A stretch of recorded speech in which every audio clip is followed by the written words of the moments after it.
নমস্কার, আমার নাম দিলীপ চমদার। আমি কুতুবপুর ব্লকের যমুনা গ্রামের বাসিন্দা। আমি মোটামুটি আপনার 15-16 বছর তো চাষ করে আসছি, ধান বা আলু দুই চাষ আমরা করি। মেন চাষ আমাদের ওইটাই, ধান চাষটা।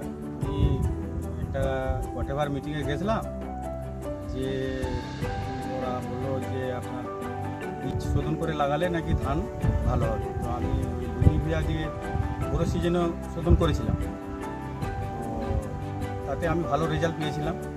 তারপরে আমি বর্ষার সিজনে তো আমি আমার পুরোটা করেছি শোধন বীজ, এবং আমার এলাকার যে চাষি আছে, অনেক চাষি আছে, প্রায় 30-35 একর জমিতে বীজ শোধন করা হয়েছিল লুমিভিয়া দিয়ে।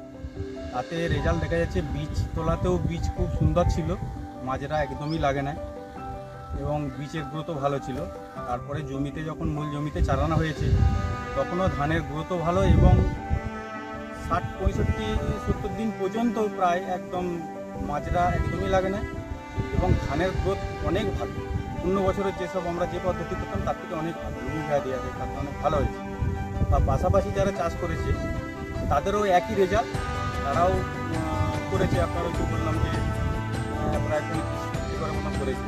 তারা একই বলছে, তারা সবাই সামনের সিজনে, বড় সিজনে সবাই করবে, আর আমি তো করবো।